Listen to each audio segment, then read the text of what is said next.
Hello and welcome. আজকে আমরা রেসমেড এয়ারসেন্স 11 অটোসেট CPAP মেশিনের ডিটেল রিভিউ ভিডিও নিয়ে আলোচনা করব, যেখানে আমরা প্রথমে আনবক্সিং দেখব, তারপর আমরা এর মধ্যে কী কী কম্পোনেন্টস রয়েছে সেগুলো দেখব। এর পাশাপাশি আমরা কিছু ক্লিনিক্যাল মেনু নিয়ে আজকে আলোচনা করব। আমার কাছে আছে রেসমেড এয়ারসেন্স 11 অটোসেট সিপ্যাপ মেশিন। তাহলে আজকে চলুন এটা আমরা আনবক্সিং করব এবং দেখে নেবো এর মধ্যে কী কী জিনিস রয়েছে এবং মেশিনের সাথে কী কী অ্যাক্সেসরিজ আমরা পাচ্ছি। তো আজকে আনবক্সিংয়ে আমরা দেখে নিচ্ছি কী কী জিনিস মেশিনের বক্সের ভিতর রয়েছে। প্রথম কথা যেটা আমরা মেন আইটেম, রেসমেড এয়ারসেন্স 11 অটোসেট সিপ্যাপ মেশিন, এটা আমরা বক্সের ভিতরে যেমন রয়েছে, এর সাথে আমরা ইন্টিগ্রেটেড হিউমিডিফায়ার অলরেডি অ্যাভেলেবেল রয়েছে মেশিনের সাথে অ্যাভেলেবেল। আমি জাস্ট একবার প্যাক খুলে দেখিয়ে দিচ্ছি জিনিসটা কেমন দেখতে। এটা রেসমেডের এন্ড থেকে এয়ারসেন্স 11 অটোসেট মেশিনের হিউমিডিফায়ার দেখতেই পাচ্ছেন। এয়ারসেন্স 10 থেকে একটু সাইজে ছোটো করা হয়েছে। এখানে মোটামুটি ওয়াটার ক্যাপাসিটি 320 ml এর কাছাকাছি এখানে ধরে জল। তো এটাকে সাইড করছি। এর পাশাপাশি রয়েছে ক্লাইমেট লাইন হোস পাইপ, যেটা মেশিনের সাথে ইনক্লুড আসে, এবং এরই সাথে পাওয়ার কর্ড অ্যাভেলেবেল এবং অ্যাডাপ্টার অ্যাভেলেবেল রয়েছে। অ্যান্ড বাকি কিছু ম্যানুয়ালস অ্যান্ড বাকি জিনিসপত্র রয়েছে, তো সেগুলো আমরা আলাদা করে দিচ্ছি।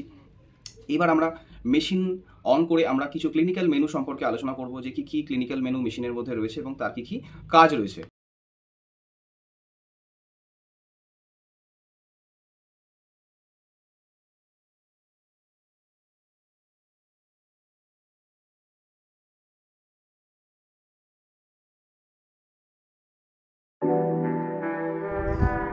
আমরা এখন মেশিনটাকে অন করেছি। অন করার পর আমাদের মেশিনে অলরেডি এই স্ক্রিনটা ওপেন এসছে, যেটা মেইন স্ক্রিন। এটা হচ্ছে সেই মেইন স্ক্রিনটা। ফার্স্ট মাই অপশন বলে যে পোর্শনটা রয়েছে, আমি সেখানে যদি ট্যাপ করি, প্রথম যে অপশন দেখতে পাচ্ছি সেটা হচ্ছে র্যাম টাইম। র্যাম টাইম এখানে অটো করা রয়েছে। আমি চাইলে র্যাম টাইমটাকে 5 মিনিট থেকে শুরু করে 45 মিনিটস পর্যন্ত সেট করতে পারি। র্যাম টাইম মানেটা কি? র্যাম টাইম মানে হচ্ছে মেশিন আপনাকে একটা কমফোর্টেবল টাইম দেবে ঘুমানোর জন্য। অর্থাৎ পার্টিকুলার এই টাইমটা পর থেকে মেশিন আস্তে আস্তে গ্র্যাজুয়ালি প্রেশার ইনক্রিজ করা শুরু করবে। তো সেটা আমরা অটোমেটিক্যালি অ্যাডজাস্ট করতে পারি, অর্থাৎ মেশিন নিজে থেকেই বুঝতে পারবে যে পেশেন্ট কতটা টাইম নিচ্ছে ঘুমোতে। ডিপেন্ডিং অন দ্যাট মেশিন তার রিকোয়ার্ড লেভেলের প্রেশারটা ইনক্রিজ করতে শুরু করবে। আমরা এখানে অটোতেই রাখলাম, সুতরাং এটা থেকে ওকে করলাম। নেক্সট যেটা আছে হিউমিডিটি লেভেল। হিউমিডিটি লেভেল ময়েশ্চারের ক্ষেত্রে এখন যেহেতু ঠান্ডার টাইম, তো সেই সময় অলরেডি ওয়েদারে প্রচণ্ড ড্রাইনেস থাকে। তো সেই ক্ষেত্রে আমরা অফ 1, 2, 3, 4 থেকে শুরু করে 8 পর্যন্ত আমরা হিউমিডিটি লেভেল সেট করতে পারি, যেখানে আমরা অলওয়েজ বলি যে বেটার 4-এ সেট করে রাখা, অর্থাৎ খুব বেশি ময়েশ্চার যাবে না, খুব কম ময়েশ্চার যাবে না পেশেন্টের কাছে। এটাতে ওকে করলাম। নেক্সট যদি আসি আমরা মাস্ক সেটিং, এখানে 3 রকমের মাস্কের টাইপ রয়েছে। পিলো রয়েছে, ফুল ফেস রয়েছে, নেজাল রয়েছে। পিলো মাস্কের ক্ষেত্রে যদি আমরা যে কোনো রেসমেটের পিলো মাস্ক বা আদার্স কোনো কোম্পানির পিলো মাস্ক ইউজ করছি, তো আমরা সেখানে সেটা সেট করতে পারি। ফুল ফেস মাস্ক যদি আমরা ইউজ করছি, তাহলে সেখানে আমরা ফুল ফেস সেট করতে পারি।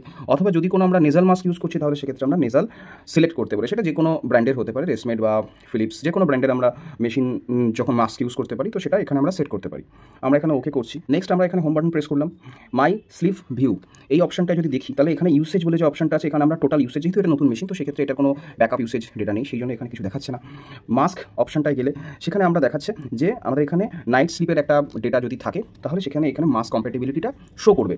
তো এর পাশাপাশি মোর অপশানে যদি যাই, তাহলে সেখানে আমরা ওয়ার্ম আপ বলে একটি অপশন পাচ্ছি, যেখানে পার্টিকুলারলি ঠান্ডার টাইমে মোস্ট অফ দ্য কেসেসে যখন আমরা ঠান্ডা জল হিউমিডিফায়ারে দিই, তখন পেশেন্টের অনেক সময় ঠান্ডা এয়ারের ময়েশ্চার নিতে নিতে ঠান্ডা লেগে যাওয়ার বা একটা মানে কাফ অ্যান্ড কোল্ডের একটা প্রবলেম দেখা যায়। তো সেই ক্ষেত্রে ওয়ার্ম আপ অপশনটাকে যদি আমরা অ্যাক্টিভেট করে দিই, তাহলে এখানে আমাদের একটা অপশন আসবে, যেখানে আমরা মেশিনের হিউমিডিফায়ার চেম্বারটা আস্তে আস্তে গরম হচ্ছে, এবং এই গরম হওয়ার ফলে যেটা সুবিধা সেটা হচ্ছে যে জলটা আপনি এখানে পোর করবেন, সেই জলটা হিট হবে। ফলে যেটা সুবিধা সেটা হচ্ছে হট এয়ারের ময়েশ্চারে পেশেন্টের একবারের জন্য কিন্তু ঠান্ডা লাগবে না এবং ঘুমটা অনেক বেশি আরামদায়ক হবে।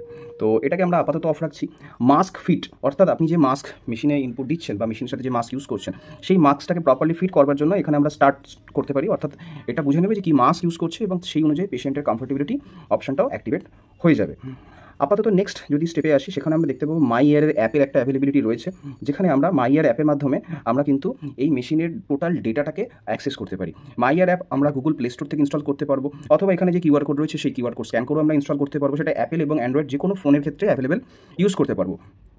এর মাধ্যমে আমরা নাইট সামারি বা রাতের যে ঘুমাচ্ছি সিপ্যাপ মেশিন নিয়ে তার যে ডেটা, সেই ডেটা টোটালটাই আমরা কিন্তু মাইয়ার অ্যাপে দেখতে পাবো। এছাড়াও এর মধ্যে ক্লাউড কানেক্টিভিটি রয়েছে, ফলে সফটওয়্যারও আমরা ডেটা অ্যাক্সেস করতে পারবো।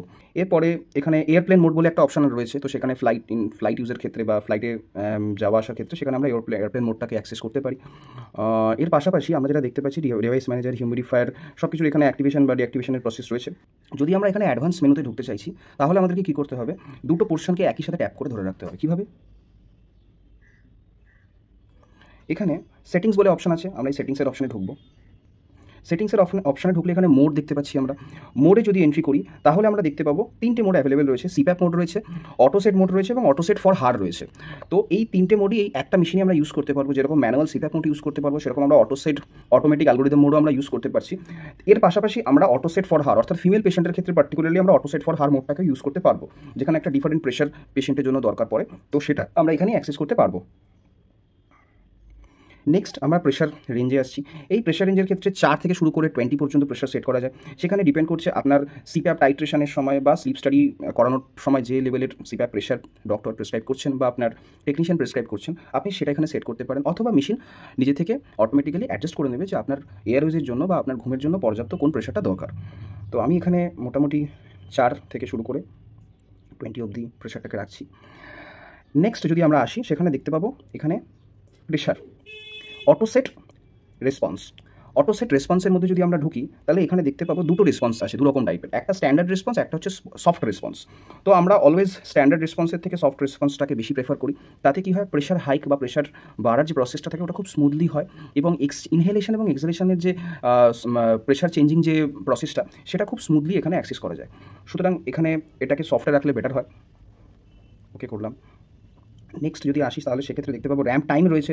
র্যাম্প টাইম আমরা অটো অথবা ম্যানুয়াল, যেটা আমরা আগেই দেখিয়েছি, সেই হিসেবে করতে পারি। স্টার্ট প্রেশার 4 থেকে শুরু হবে প্রেশারটা, নাকি 5 থেকে, না 6 থেকে, কোন প্রেশার থেকে মেশিনের প্রেশারটা ডেলিভার করা স্টার্ট করছে সেটা আমরা এখানে সেট করতে পারি। তো আমরা এখানে এটাতে ওকে করলাম।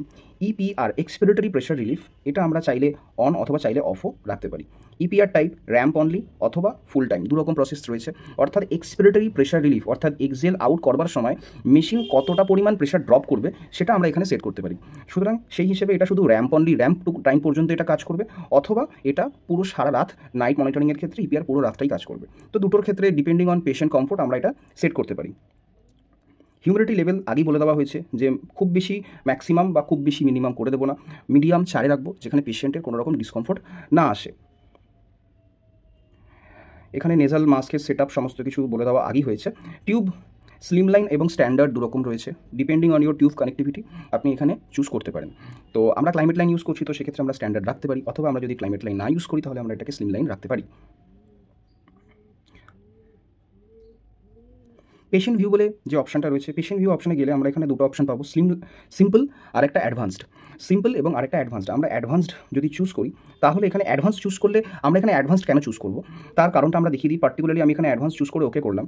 হোমে এসে আমরা যদি মাই স্লিপ ভিউতে ঢুকি তাহলে এখানে স্লিপ ভিউতে গেলে একটা ইভেন্ট বলে অপশন শো করছে।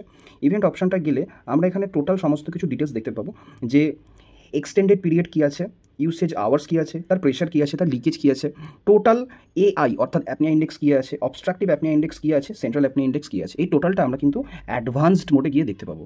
তো এটা হচ্ছে গিয়ে টোটাল আমাদের পুরো মেশিনের একটা ওভারঅল রিভিউ আমি দিলাম ক্লিনিক্যাল মেনু নিয়ে।